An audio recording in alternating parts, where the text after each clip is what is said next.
Hey guys, what's up? This is my mid-2021 top 10 roller coasters.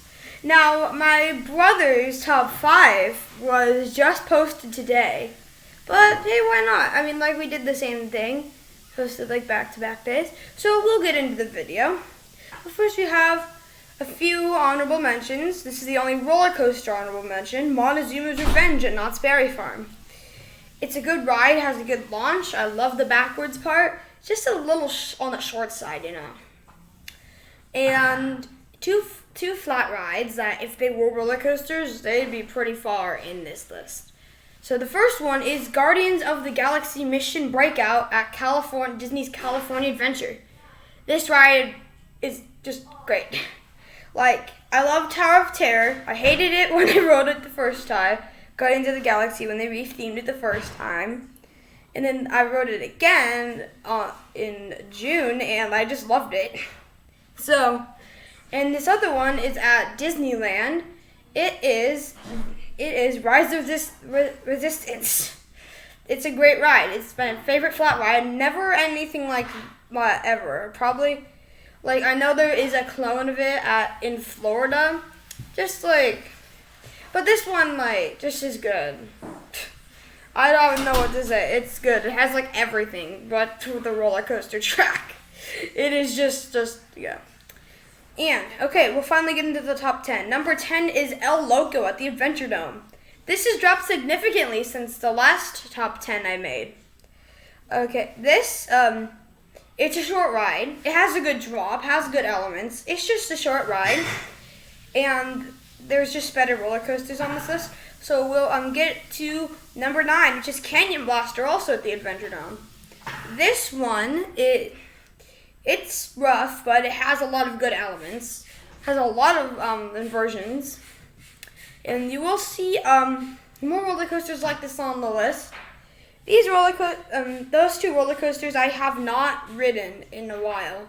So it was since last year, so I do not really have as strong as an opinion now as I did then. So next coaster on this list is the Incredicoaster at California Adventure, the most recent roller coaster that I have ridden on this list. I'm not talking about the day it was built, the day that I rode it. I rode it on June 4th of this year. Most recent roller coaster I have that I've ridden. It's the last roller coaster I have ridden. So, this ride is great. It's my brother's number 1, but it's mine number 8. Love the launch. Loop is okay, I guess. And it's a really long ride. 8th longest track length in the world. Not too shabby, is it? So we'll get to number 7. It is Apocalypse at Six Flags Magic Mountain. This is a good wooden coaster. It's very intense. It goes fast. It's smooth. And it also has a pretty good drop. Love the theming. The dummies at the end are just super random, like my brother already talked about. So we will get into number 6, which is Viper at Six Flags Magic Mountain. The Viper has the loop factor over Apocalypse, and it also has the height factor and the speed factor. Most people trash Viper for reasons that escape me. I don't care about the roughness. I just care really about the layout. Like, it wasn't that rough. Like, on the turns, I just got a little bit. My ears were right after, but it was well worth it. It was really worth it.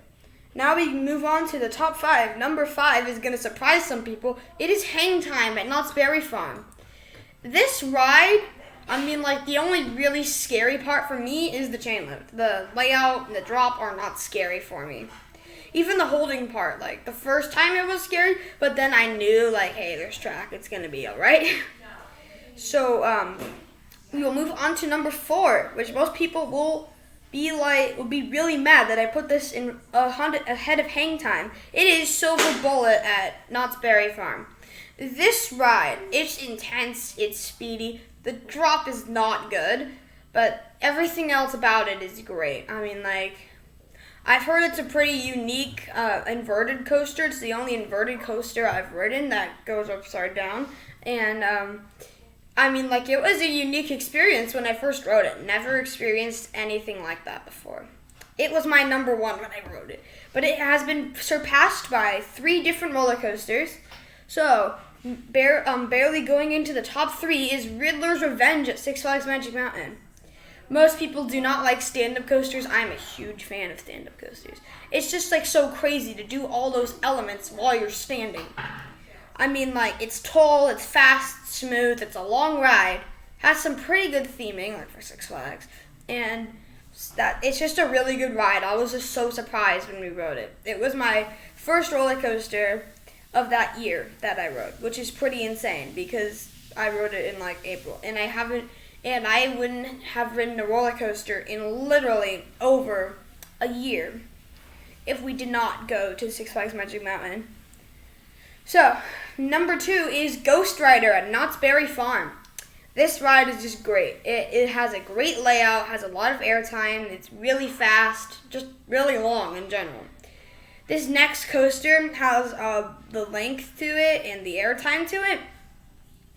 But before we get into number 1, make sure to like, comment, share, and subscribe. Yeah, that will help. So, now we will get into number 1, which is Twisted Colossus at Six Flags Magic Mountain. This ride is great. I mean, like, it's not that tall, but it's, like, pretty intense. Like, no one even talks about it, but it's not too shabby. I rode it pretty close to the back and got a lot of airtime. So if I think I rode it in the back, I'd get, like, insane airtime. That Top Gun stall was good, even though we were not dueling the other train on both times. But it's a really good ride. I mean, it's really long, like I just talked about. Something I've noticed with the RMCs is that in the station, the tracks are gray. No one's talked about this, but I noticed that. I am like, just color the track. It only takes like 1 can of spray paint to do that. Just kind of ridiculous why they wouldn't. So anyway, thanks for watching today's video. I hope you enjoyed it. Make sure to click here or there. And this is Coaster Slide signing off. Bye.